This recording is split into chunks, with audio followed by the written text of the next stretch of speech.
What's up, guys? It's Scott from GamerProductionsNG, bringing you the next episode of Advice and LA Noire.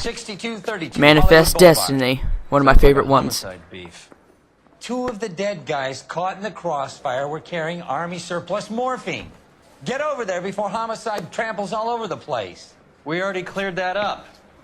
Judge in Pasadena took the big sleep yesterday.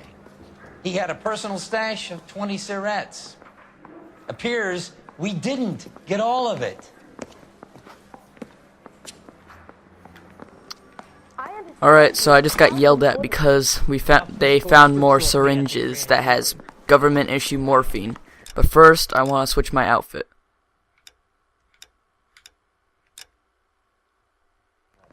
There we go. That's nice. Put this morphine to sleep. A dead judge. It's not good. Everyone has their vices. Guy gave his wife a tap. Say all's fair in love and war.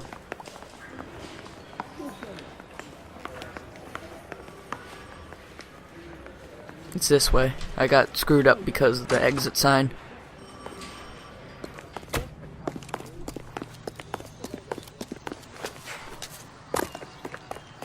Let's play what? I'll be the front end. You're behind the wheel. Alright, so we're gonna go to the 111 Club, where there was a shootout. Parker and Green are going toe-to-toe for the top job. There's a change in the wind. About time. This wind will be like a tornado, Phelps. Parker's got a puritanical streak. You never know we'll get swept up in a thing like that.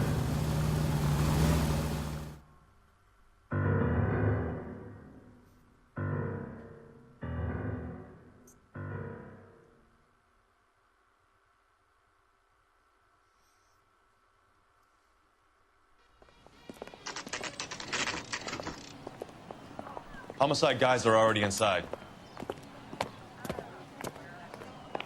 Bukowski. Phelps, back again. We're here about the morphine. Over by the bandstand.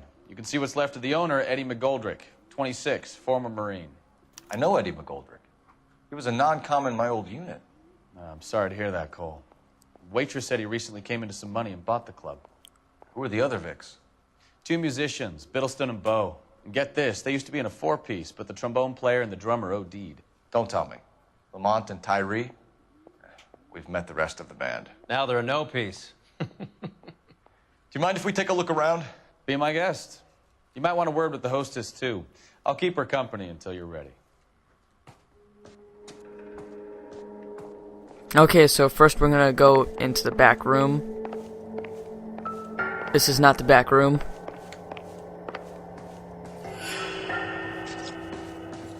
When you're ready to have a civil conversation, we can try. This is the back room. Alright, so we're gonna inspect all of these. Like cigars, cigarettes. The Valor Tobacco Company. Tobacco is a looks like a couple type months of supply. cigar, I guess. I don't know, I don't do it. Oh. We're also gonna inspect the bars, or Browning automatic rifles, as the military calls it. These look brand new. Never fired. Haven't been degreased yet. We could check on the serial numbers. Is this guy hunting for bear? Look at these things. They're BARs. You get the odd guy who sneaks one of them home from the war. How did he get three? Alright, so now we're gonna go inspect the bodies on the floor, like this guy. Alright, we're gonna check the coat pockets. Look at this, more morphine. This is coming from what's left in circulation. Army surplus morphine, Army surplus weapons, Army surplus valors. Sound familiar? That's all that's on his body. Now we're gonna go check the other guy. Where is he?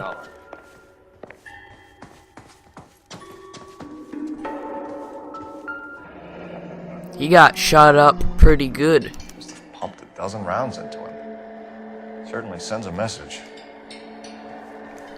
Alright, so now we're gonna go over to the trumpet case.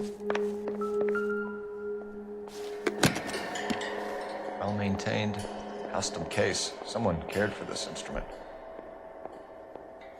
Alright, so we're just gonna pick up all of these little tube things, I guess.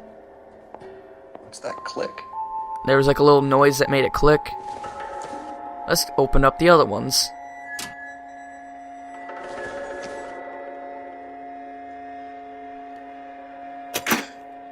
Neat trick. The case must have cost more than the trumpet.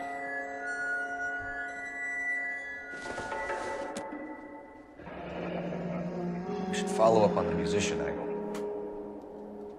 The blue room.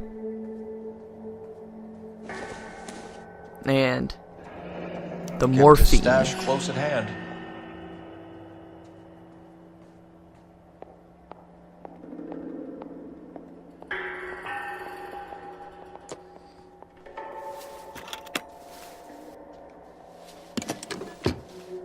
Alright, so now we're gonna go talk to the lady, the waitress. Ma'am, I'm Detective Phelps, Administrative Vice Squad. Welcome to the 111 Club, Detective. Feels like I've had half the LAPD in here today already. First, we're gonna start off with the 111 Club shooting incident. Any idea who did the shooting? No idea. It was my day off. If I had been here, honey, I'd be full of holes just like the others. You want to doubt. You want to level with me, miss, before we start taking an interest in you. This place has been on the slide for years. Eddie turns up, buys the club, then we start getting visits from tough guys. Next thing you know, we have the St. Valentine's Day massacre. Are you getting the picture? Knowledge of McGoldrick, that's how you pronounce it. Tell us about Eddie. Eddie didn't know a thing about running a nightclub. He came into some money and waltzed in and bought the place. The previous owner thought all his Christmases had come at once. She's telling the truth. Where do you think he got the money? My guess was that he was selling the sort of quality product that you don't need to advertise. Thank you for your help, ma'am. Eddie was in over his head, but he was a decent boss. Okay. So, we got everything from the 111 Club. We're gonna be going to the blue... the blue room. I always forget that place. You can drive.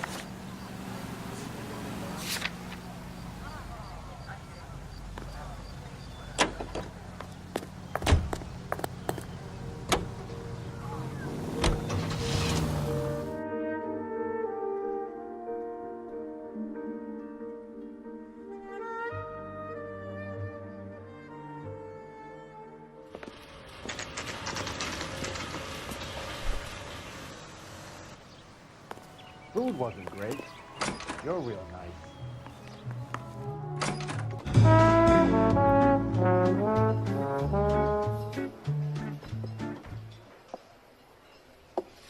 Take a break, boys. We would like them to stay, Miss Lichtman. We're making inquiries into the recent deaths of 4 musicians. Since when have the police cared about dead black men? Good point. We don't. What we care about is 2 tons of Army surplus morphine showing up on the street. If you care about working in this town, you better give me something on Biddleston and Bow, or their knucklehead buddies Tyree and Lamont. And this is your idea of making inquiries, Untersturmführer? I've told you 1,000 times about speaking that German gibberish at me, Elsa. Roy, how about you get a drink while I see to this?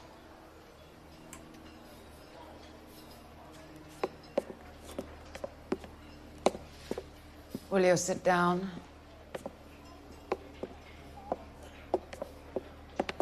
Why antagonize him, Elsa? You know what he's capable of. Ask your questions, head officer. We have work to do. Alright. So, we're gonna start with the Army surplus morphine. People are dying of overdoses. If you know anything about it, you need to tell me. I can't help you. A lot of cats are into the thing. There's nothing special about your boys. You want to doubt. You can do this the easy way with me, or I can call my partner back over.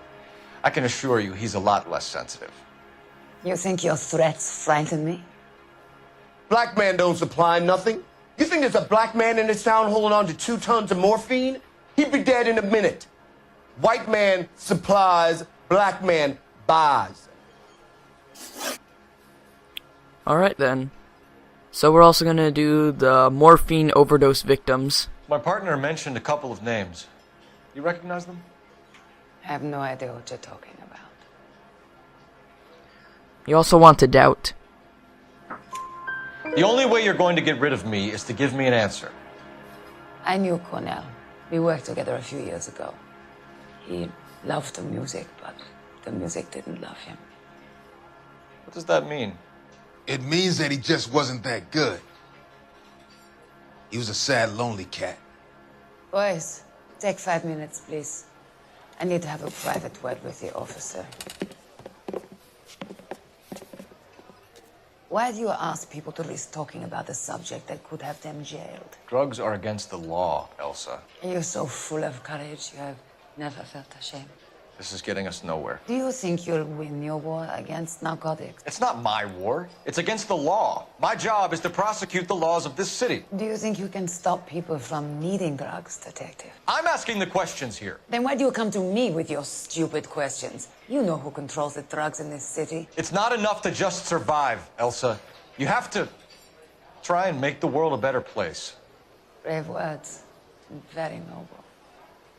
But words are just words, Phelps. She's right.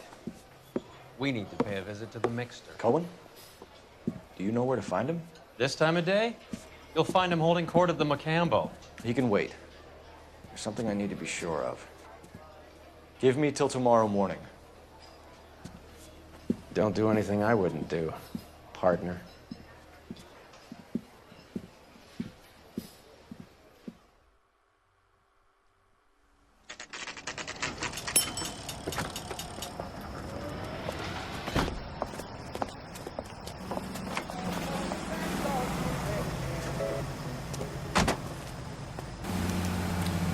Alright guys, we're gonna end it off here. This has been Scott from Gamer Productions Next Gen. I'll see you next episode.